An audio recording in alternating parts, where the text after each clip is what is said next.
IBC Dale Gateful 33 here to do a quick finds video. These finds are all related to a record fair. I went up to Reading Sunday just past and to the record fair. I had a dig and I managed to find 6 things in 3 hours. So yeah, so when I got there for 9 was when it kind of like official opening. You can get in there early. I think you have to pay a bit of an early bird fee, but practically I couldn't really get there before 9. My wife came up with me, which is why practically I couldn't get there before 9. And yes, her parents live in Reading, so she went off to have a cup of coffee and say hello to her parents, and I had 3 hours to dig. So I went first to my regular dealer, Clive. I've probably got 200-300 records in my collection that I bought for Clive over the years, and went through his new arrivals bins, his half price bins, his very expensive collectibles bins, and his punk and indie bins. They kind of tend to be the kind of things I go for, and then look in the other stuff if there's something I'm particularly after in the sort of folk or singer-songwriter, but I wasn't. I was just kind of browsing there. Managed to pick out 4 things and said, you know, Clive, can you put these behind? I'll see how I get on and I'll come back and, you know, we can do a deal, or I'll maybe take 1 or 2 or 3 or 4 of them.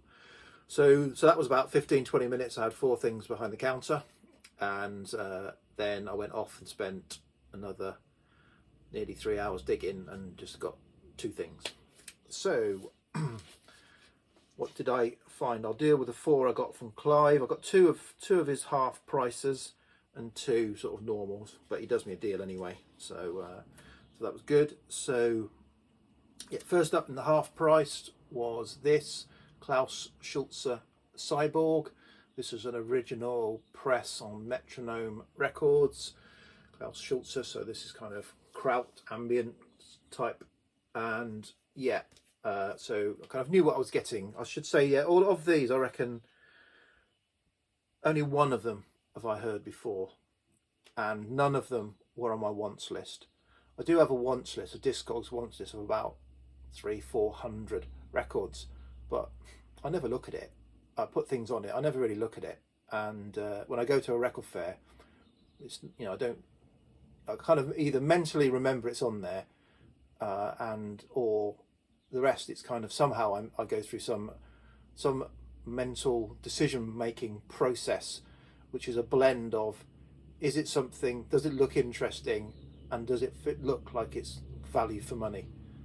So I kind of always we don't want to pay over the odds for a record, so I was happy to buy a record and maybe take a chance on a record if I think I can at least sell it and get my money back, if I've made a horrible mistake. So yeah, so this was half price, mainly because there is a mark on side 4. This is a double album. There's a mark on side 4, which he puts a little in the sleeves. He kind of puts a little description, and he said that I knew there was a mark on side 4. I got home, I've test played that bit of it, and it ticks for about 8-10 revolutions. Other than that, it looks really clean. So yeah, so yet to listen to it, but I'm looking forward to that.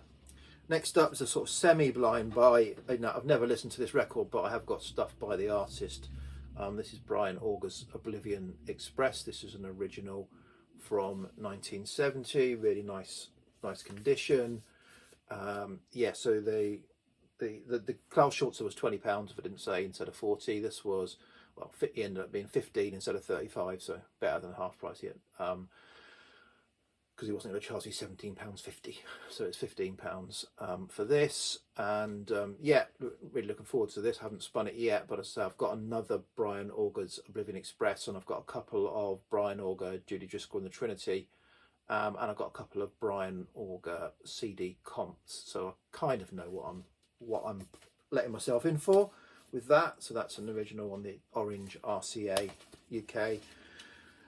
Next up is bit of a weird one to go from that to this. So Madness, One Step Beyond. Yeah, I've had several of the different Madness albums, you know, from car boot sales.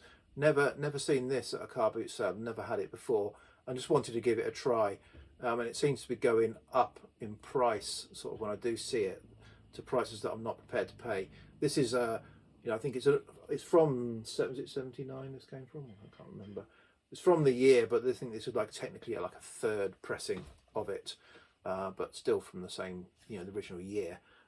So yeah, give it a spin. I'm familiar with the hits, but say not the flow of this record, and it's a bit of fun. So yeah, it was only a tenner, so happy to get it for a tenner.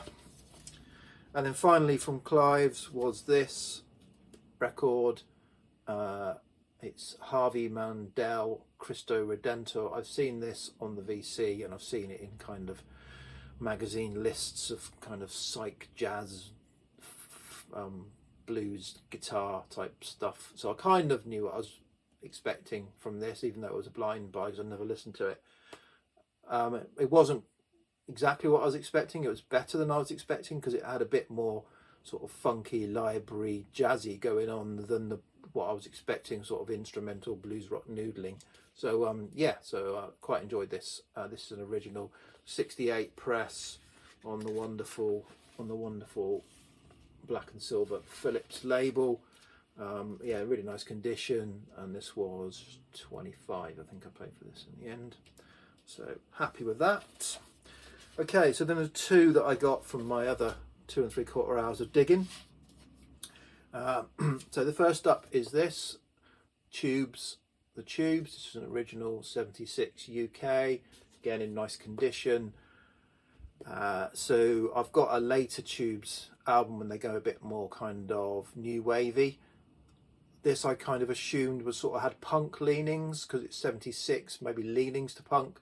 It's probably, I'd say, a mashup of art rock, glam rock, pub rock, but really enjoyable. Yeah, I enjoyed spinning this. It's a good, again, a good fun or enjoyable album. Only cost me a £5, so again, happy with that. And then finally we have this, which I think was the find of the day. This is Beth Orton's Central Reservation.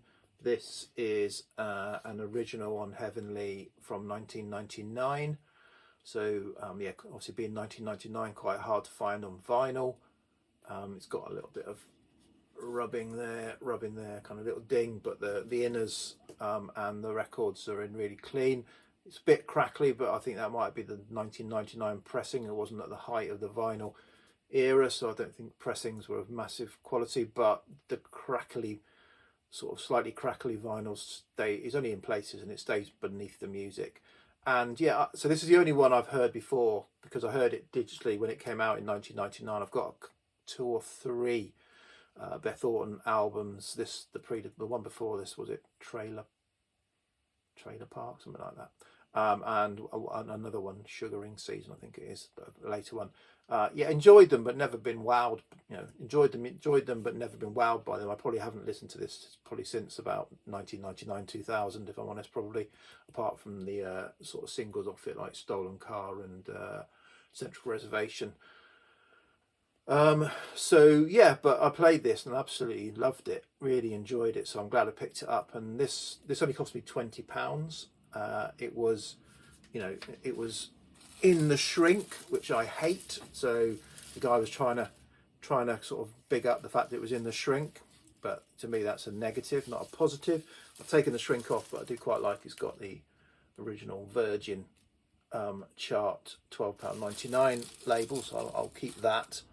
But yeah, fantastic to have this, and so yeah, really enjoyed. That's the find of the day for me. But say not on any wants list, just happened to see it, saw it was, well, he had it for 25, I knocked it down to 20, but it goes for a lot more than that, I think. So again, but I enjoyed listening to it, so it's a keeper. Okay, VC, I'll stop waffling at that point. Yeah, cheers, bye.